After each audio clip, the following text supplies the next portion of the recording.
What is good, guys? It's Ray J back with another video, and in this one I wanted to break down what's happening with Tesla, SPY, and a couple of other tickers. I'm going to break down what's going on with the economic calendar moving forward, and also some very important catalysts coming out for Tesla stock. But before I break into all this information, before I talk about what's happening with Tesla, SPY, and the others, let me just mention a couple of things. I am personally not a financial planner, so take nothing I say as financial advice. And also, if you guys can, please check out the Weeble link, which is down below and in the description. If you sign up for Weeble and deposit $500, you're guaranteed 20 free stocks, and the offer ends very soon in just 6 days.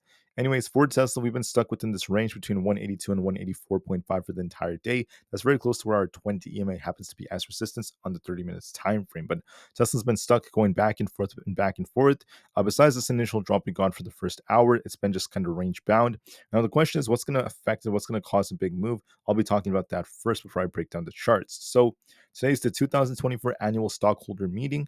We actually have this at 3:30 p.m. Central Time. This is going to be very important for Tesla and its shareholders. I can't wait to see what they end up announcing. So we're going to see some very important announcements about the votes and the proposals that just came out. I can't wait to see what moves this also causes for Tesla stock. So this could still lead to another push in Tesla stock once we get more data. So I'll wait and see what ends up coming from this. And that's going to be very important for how Tesla ends up moving.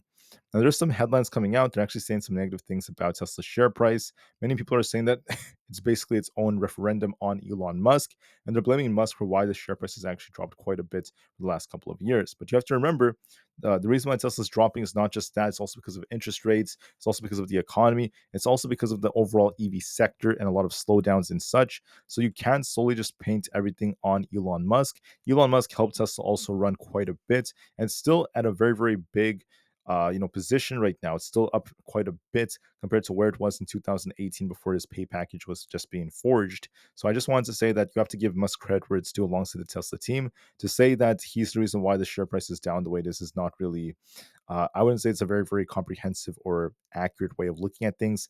I think that it's very important to note that. And it's very important to know that Elon Musk has actually helped Tesla more than he hurt it, in my personal opinion.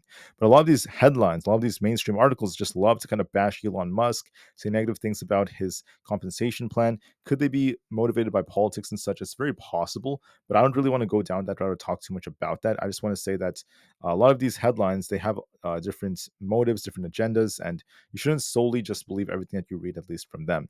Now, as far as Tesla goes, Tesla's holding up quite decently, I would say. If we were to lose 182, we'll be looking for the gap fill all the way down to 178. If we break past 185.5, this is where we have this is where we have the typical resistance. So we have two resistances. We actually have our 20 EMA and also this typical one. If we break the 185.5 area, then Tesla could start pushing back up towards 188. Overall, Tesla is just range bound, but it is showing a little bit of life trying to push higher. But for the most part, we're still stuck within this range, so we have to give it some time. I do believe it's possible for Tesla to push higher, so we'll just have to give it some more time. Then we'll see how things end up developing from here. Now, for SPY is very interesting. We have a double top leg structure. It's been dipping quite a bit. So I'm going to actually hide these drawings for a second. Now we still have this big gap to fill, at least on the daily time frame. So the question is SPY going to just try to rebound a bit and then eventually get a rejection, or are we about to just continue to push? In my personal opinion, like I said earlier, we would most likely see SPY stuck between 544 and 544 today, and that's what happened so far. But there is still that risk of us coming down to fill the gap, because when you look at the daily time frame like this, you guys could see we still have this big gap to fill, and we're still at the all-time high. So it's very probable that we will eventually come down to fill this gap again. We just have to give it more time, and we'll have to see where we end up closing. Sometimes there's a lot of traps that end up happening. Now, in order for us to get confirmation, I want to see this actually get a 4-hour close below basically 540. If we get a 4-hour close below 540, then yes, I do believe that we could be coming down to fill the gap. Otherwise, we're just range bound between 544 and 540. That's what SPY has been doing.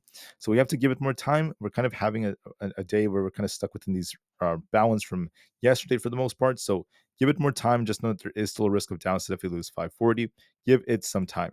For Bitcoin, we're actually selling off quite a bit. We're now in the 66,000 area, and the daily time frame are below our 50 EMA. Swatch resistance at 67,000. If we lose that and fail to get bought back up above that, I'll be looking for a retest of 66,000, where these wicks happen to be. For a few more tickers, we also have Nvda. Nvidia has pumped quite a bit. We're actually kind of struggling at this resistance. Although we're up, look at the resistance around this 130 area. It's kind of tight up here. If we get a rejection here, we do have this big gap to fill all the way down to 125. So watch 127 as support, and then 125 for the gap fill if we lose that. And our resistance is currently at 130. We're kind of shuffling between 128 and 130. May continue to do so, but just know that we are at some tough levels, and we'll see how Nvidia ends up reacting. For the QQQ, it's in a very similar place as SPY. It pumped quite a bit. Now it's actually coming down just a little bit. We have this gap to fill down here around 474. So if we lose 475, look for 474. If that fills us, we have 472 coming next. Losing that opens the doors for the gap fill down to 468. I think the QQQ is going to retrace just a bit, but we'll just have to watch for confirmation just to be safe. Now that the market's making the moves it's making, just be careful as we have some tough resistance. For Apple has pushed quite a bit, and now we're actually looking at this test right here. We actually came down to 212.5, and we're still kind of shuffling. But if you look at the 4-hour time frame, we are still stuck within this very, very choppy looking range. So we have 212.5 as support, 210 as support below that, and we have 214 as resistance. I think we might just continue to shuffle for some time, but there is still a risk of Apple dipping a little bit later on if we lose 212.5. But overall, we're just kind of stuck. So give this some time, at least moving forward. For more tickers out there, I just want to call out the IWM Russell 2000. This has come down all the way down towards this 200 area. Now we're trying to rebound. Look at resistance around 202. If you reject off that, we'll continue to sink. If we hold that, we could rebound to about 204. Otherwise, we're just kind of shuffling for the time being. For Coinbase, Coinbase is also dipping a bit. We'll be watching with this 242 area as our support. If we hold this, we'll be looking for a nice rebound towards 250. If we lose 242, we'll be dipping all the way down towards 237 all over again. So just be careful with Coinbase when looking at that. We do have kind of like a bearish looking structure here as we have like a double top and we're kind of coming back down. So make sure you watch support all the way down here around 242. We'll see how well this holds on Coinbase. Amazon came down a bit. We ended up losing our support at 185.5. Now we're trying to reclaim our 50 EMA on the 4-hour time frame, this 183.76 area. If we fail to hold this, I'll be looking for 181.5. If we do hold this, we could rebound to 185. So watch 183.75 as key support. Watch and see if we rebound off that or not. Meta ended up coming down to our target of 500, only to rebound a bit. So we're still range bound on Meta. Watch 505 as our resistance zone. If that breaks, look at 507 right over here, then 510. We have support at 505. I think that this is trying to rebound a bit, so it could go a little higher, but resistance is kind of tough. And we've been kind of choppy for the past 4 hours, so we have to give it some time. For GME is currently testing our 20 EMA. If we hold above 28.65, we close above this, I could see a little rebound to the 30s coming. If not, we're going to look for rejection, more shuffling. So we'll see if we get a rebound. I'm seeing potential for it to bounce, and same thing with AMC. I'm seeing potential in these stocks. Could be looking for a test of 5.5 soon. So far, I'm seeing life in these stocks. So let's hope for the best and remain optimistic.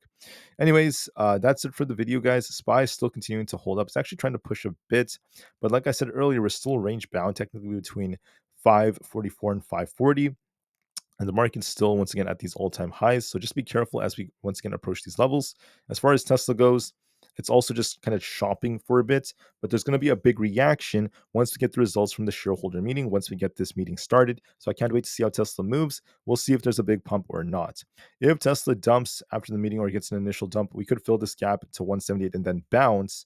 If Tesla gets a big rally after the meeting starts, we'll be looking for a push all the way back up to this high right here as we have a symmetrical structure, and we could be pushing all the way back up towards 200 if we get a big push after the meeting. So I'll be waiting to see what announcements come out. I'm going to be very patient in the process.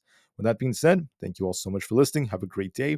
I will see you guys in just a couple of hours. So the meeting starts in just a few hours. So until then, thank you for listening. Have a great day and peace out.